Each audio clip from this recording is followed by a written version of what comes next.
and welcome to She Thinks, a podcast where you're allowed to think for yourself. I'm your host, Beverly Hallberg, and on today's episode, John Ondrasik of Five for Fighting joins us to discuss his new web docuseries titled Meet the Heroes. We'll also discuss the censorship he's experienced for being outspoken on the Afghanistan withdrawal and what he thinks the effort to silence people means for society.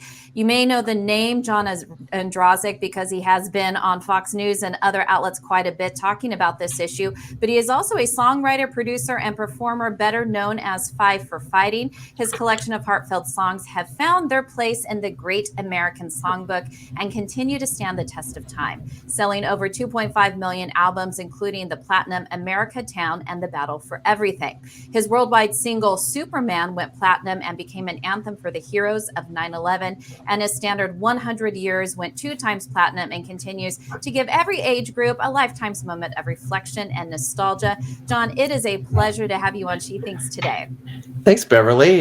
Nice to be with you. Thanks for that kind introduction. And so we are going to get into the censorship you have faced. We're going to get into your docuseries, but I felt that since you were willing to serenade us a little bit today, we could start off by remembering one of your great hits. So do you mind, as we begin the conversation, play a little for us? I can't stand to fly. I'm not that naive. I'm just out to find the better part of me.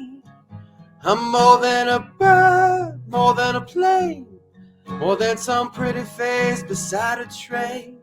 It's not easy to be me. There's an oldie but a goodie. Oldie but a goodies. I have listened to your music over the years, and something I have appreciated is that you're very good on the keys. I played the piano growing up, majored in college in it. So I loved your music. So thank you for sharing your gift and talent with us, even via guitar today. So thank you for that. I know, just to let everybody know, you are also going to be playing another song at the end of our podcast today, so they definitely should stay tuned for that. But I just want to get into the big segue, which is, how do you go from music to getting into this political arena, producing a music video that gets banned from YouTube for a little while? It has been reinstated. We'll talk about that. But what has this transition been like for you? It's certainly been surreal. I had no intention of writing a song. I'm not a person who gets political or talks about my politics with my music, but it was very personal for me, Beverly, when the Afghanistan debacle first took place. The day after our soldiers left, I got a call from a friend, and she needed a contact. And I said, okay, what's going on? And she said words I'll never forget. She says, I'm organizing evacuations of American citizens from Afghanistan. And there was just silence on the line. And my friend, you should have her on this podcast. She is one of the most incredible people in the world, does incredible humanitarian work for decades in Africa. And I said to her, you're risking your life to go rescue the people we left behind. And she said, yes. And I started writing a song that night as a cathartic exercise. I was so angry. And the song finished itself when the president gave his extraordinary success speech. That scared me. It was so Orwellian. I was hoping that General Milley and Austin would come out and clarify that extraordinary success. But when they didn't, I realized it was a political exercise. And it scared me for the things to come. And we're experiencing some of those as we speak. But that's what really was the kind of impetus for the song. And then when I saw the reaction from our veterans, I felt it important to have one statement from a songwriter in tradition of the protest songs of the 60s and 70s, of images and commentary.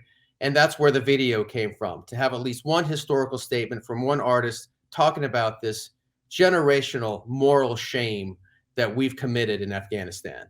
And that song is called Blood on My Hands. This is a video that was posted on YouTube, and then YouTube for a time took the video down. What reason did you get from YouTube on why they took down the video? Well, it was very interesting.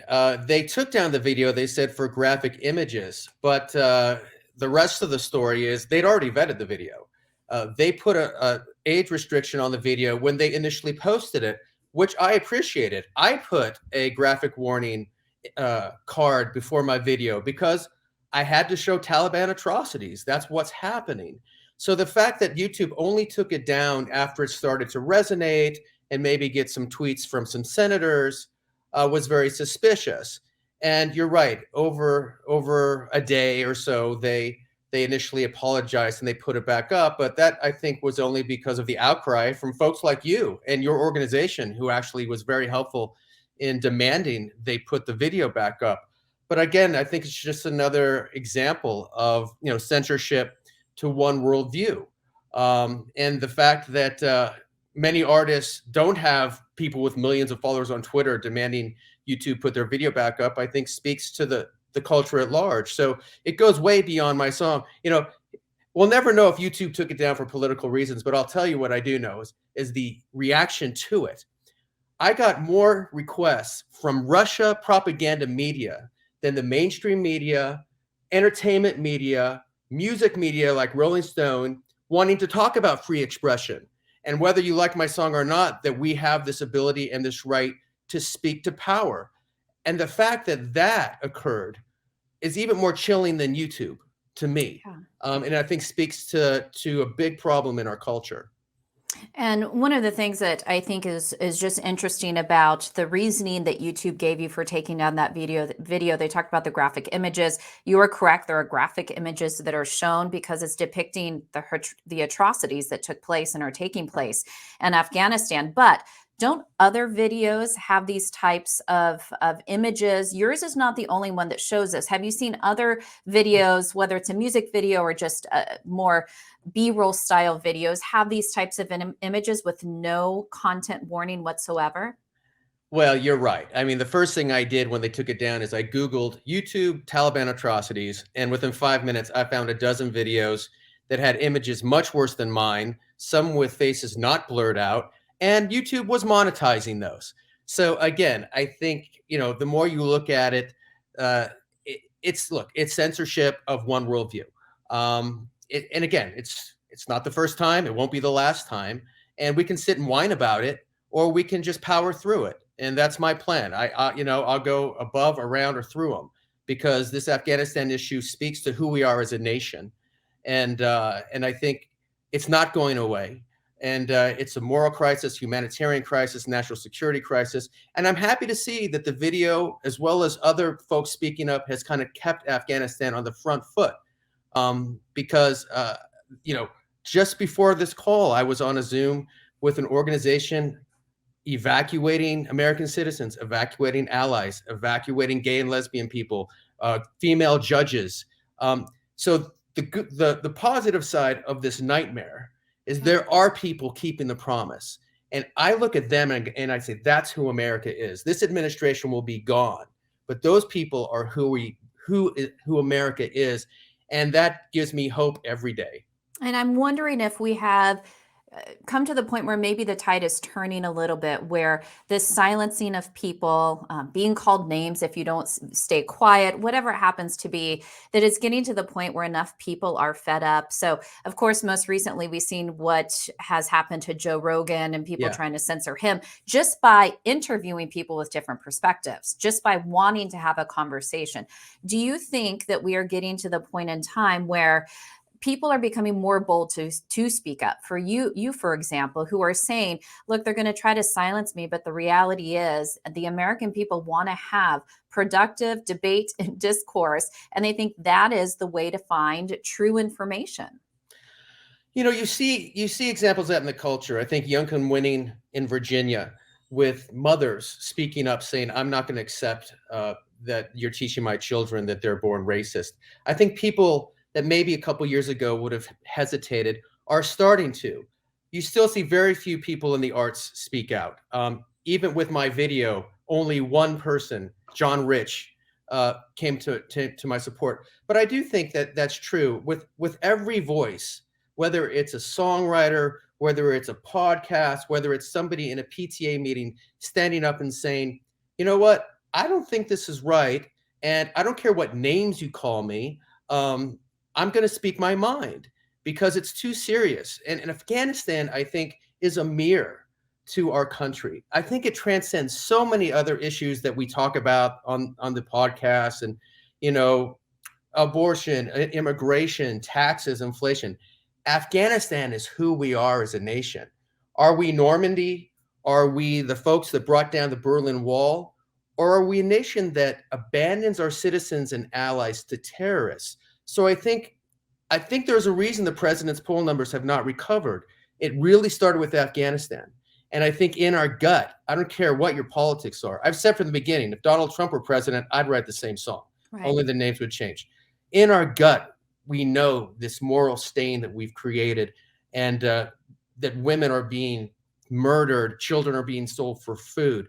So I think this Afghanistan thing transcends a lot of this stuff. So when you have these really critical issues, I think people like, forget it. I'm going to speak up, whatever the consequences.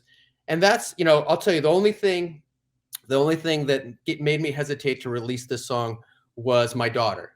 My daughter, I'm very lucky to be surrounded by incredibly independent women, strong women in my life, from my grandmother to my mother, certainly my wife. But my daughter is at a very liberal school. And I went to her and I said, look, this song's going to come out. It's not a political song, but it'll be perceived that way. And you may get some blowback from some of your teachers and your colleagues. And I was just so proud when she said, Dad, if folks want to give me a bad grade or not be my friend because you're speaking this truth about people that we've left behind, I don't want to be their friend and I don't care about my grade. So, that was the one thing that I was a little concerned about. But when she gave me the go ahead, it was full steam ahead. That's wonderful. And out of curiosity, what has been the response from your fans to this video? To be honest with you, we live in a political world, and it's the only thing that saddens me is I know people have a relationship with certain songs of mine. I have relationships with songs when I was a kid that mean a lot to me. And when they're perceived as political and I'm criticizing a side, there are people who are angry and upset, and I understand that. And frankly, if I'd written it about a Republican, there'd be the same people that are loving me would be hating me, and the same people hating me would be loving me. I just understand that's the world we live in. But I have to say what I believe. That the tradition of protest songs in the 60s and 70s, you listen to those songs, you listen to Marvin Gaye, you listen to Creedence Clearwater Revival, you listen to Neil Young, and you have a sense of the history of the times. So we need those songs. It's a way to kind of mark history through music. So, again, I'm one songwriter with a couple songs that folks know from 20 years ago. I just wish there was a lot more folks having these conversations, because you got it right. It's like, I don't know. I'm not saying I'm right, I'm wrong, but we have to have the conversation. And Neil Young wanted to shut down Joe Rogan, and the media, and Jen Psaki, just basically saying, no, you need to censor him more. That is a chilling state for our country. How can we move forward if we can't even have the conversation? And I know you guys deal with that a lot, and you guys do a great job with all of your members standing up to that. Yeah, we believe in the freedom of association, the freedom of speech. And as I like to tell people who think that, well, we shouldn't let bad ideas fester or be discussed, I think the best way to expose things that aren't true, the best way to get rid of bad ideas is to actually bring them to the light and people have discussions. We shouldn't be afraid of discussion. We should be encouraging it. And I want to move now to the main reason we're having you here today, which is to talk about a new web docuseries that you're releasing called Meet the Heroes. So this is going to feature you interviewing heroic Americans who are involved in rescuing and evacuating American citizens, SIV holders, green card holders, persons at high risk in Afghanistan. Tell me about the origins of this docuseries, where people can find it, and what they can expect from it. Yeah, well, after the song came out, I started getting thousands of emails from veterans, basically saying, thank you for speaking my pain. And along with that, I started getting these emails from people trapped in Afghanistan. How surreal is that we live in a world where some songwriter is getting emails because the State Department will not get out our citizens or people we've promised to protect. So I didn't know what to do. So I had some friends. I started looking around, and eventually I became embedded with Project Exodus Relief, which is one of these incredible organizations I started talking to Scott Mann at Pineapple, Zach Nunn at Argo, and I became embedded with many of these organizations. And I do their Zoom calls every week. And the first couple times, I I almost cried because we had the Zoom call and everybody's in their little box, and it's spouses, it's friends, it's veterans, and one person's like, oh, I got to go pick up my kids from soccer. Oh, but wait, here's this we got to do this evac tomorrow. We have this SIV holder. So they're organizing these sophisticated operations while they're just living their lives. Sometimes they're driving carpool, but they're keeping the promise. And I see it every day, and it gave me so much hope. And a lot of these folks, they kind of come from special forces. They're not used to being in the public eye. They don't like the public eye. But I kept saying, I wish America could see this. I wish America could see these people doing this, know their faces, hear their rants, see them cry, see them celebrate when they get somebody out. I think America would have a different sense of what's happening. When we talk about Afghanistan, we just feel this shame, but we should also feel this incredible pride for these folks. So I said, well, no one else is doing it. Maybe I'll just let me interview them and put them out, and people can meet them. The first one I did with Congressman Mike Waltz, because when I was looking for folks to help get people out, I called his office and they got people out. So he was a guy who basically literally, with me and some other folks, saved American citizens' lives. So I'm like, he's a good place to start. But most of the folks you'll meet are people nobody knows. And I want people to know them, see their faces, figure out why they do this. Because that's what fascinates me. So we got another one coming next week, and we'll be dropping one or two every month. And I hope folks find some time to really meet these heroes. I think it'll make us all feel better about ourselves. And in these interviews that you do you think that there is an overwhelming consensus that those who realize we need to do this in a private form, we can't rely on the State Department or the government to get these people out? Do you think that there is a common sense, first of all, of shock at that, and then an immense intensity as far as I need to take this on myself to do it myself? I think all of us as Americans, when I heard that we were leaving people behind, it was just stunning to me, and I couldn't process that. Shock is one word. Anger, depression, frustration.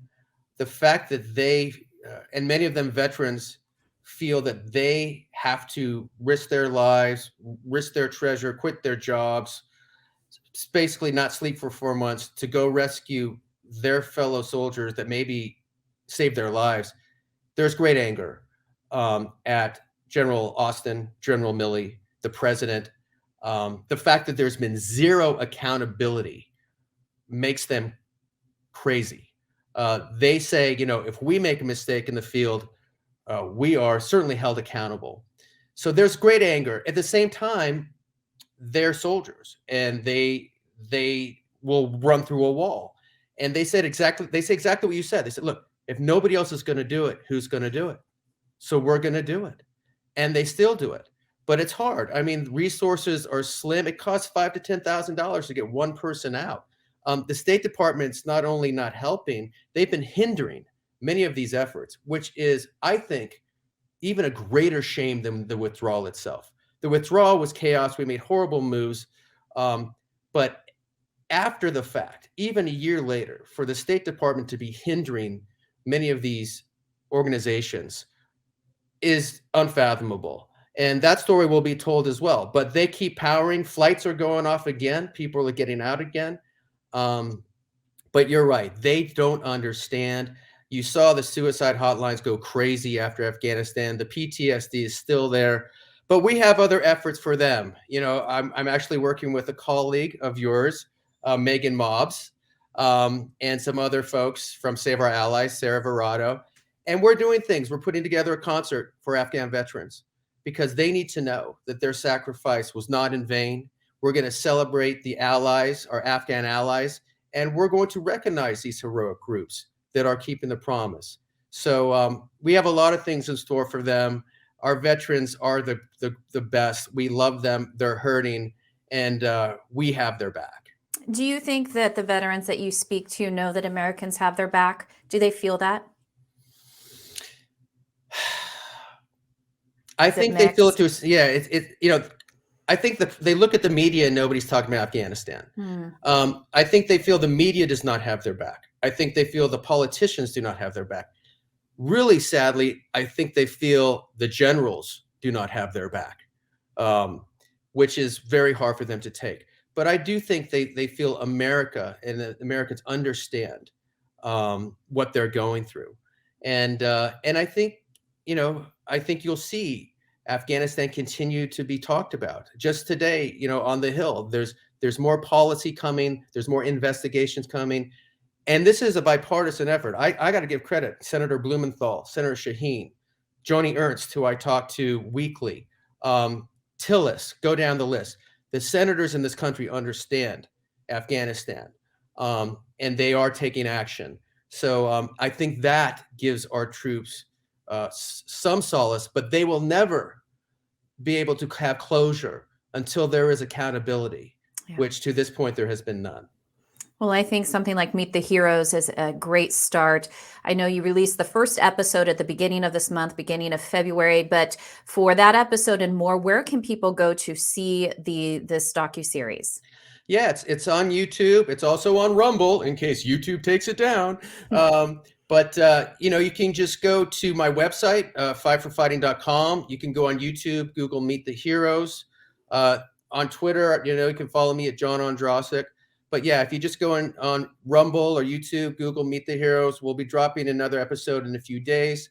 And just check back every couple weeks. And please share it. I think, again, it gives everybody a sense of pride, and they are truly heroic. And I'm proud to be able to introduce them to as many folks who care to watch. And I think it's encouraging to us Americans who also are horrified by what took place in Afghanistan.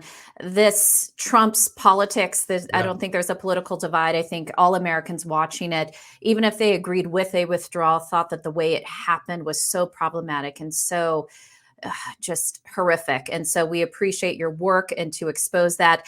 And so as we close out today, you have agreed to play a portion of Blood on My Hands. So I'm going to turn it over to you to give people a little taste of a uncensored version. We will not censor this song, to give a little bit of that before we say our final goodbye. So John, take it away.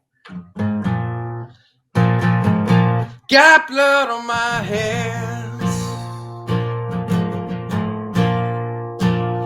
Got blood on my hands. They're still Americans, left to the Taliban.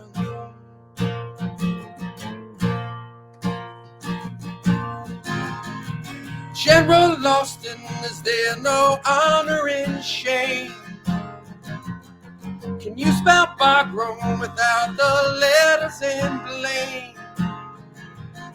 Did Uncle Joe stick a drip in your veins?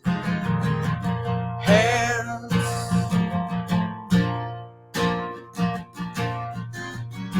And I can't hear her scream. If she's not on TV. And I can't hear him scream. If he's not on TV. To every Afghan ally that we left behind, every child who won't know freedom, faces covered and blind, is for this American promise now shit in the fire. Hands. Just one American.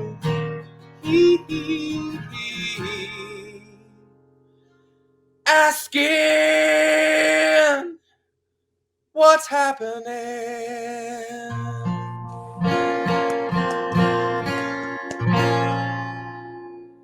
John Ondrasik, thank you so much for helping us connect emotion with the music. Music does just help so much. And so we appreciate all that you're doing and for joining us on She Thinks Today. Thank you. Thanks for having me, Beverly. And thank you all for joining us. Before you go, Independent Women's Forum does want you to know that we rely on the generosities of supporters like you. And investment in IWF fuels our efforts to enhance freedom, opportunity, and well-being for all Americans. So please consider making a small donation to IWF by visiting iwf.org/donate. That is iwf.org/donate. Last, if you enjoyed this episode of She Thinks, do leave us a rating or a review. It does help, and we'd love it if you shared this episode and let your friends know where they can find more She Thinks. From all of us here at IWF, thanks for watching.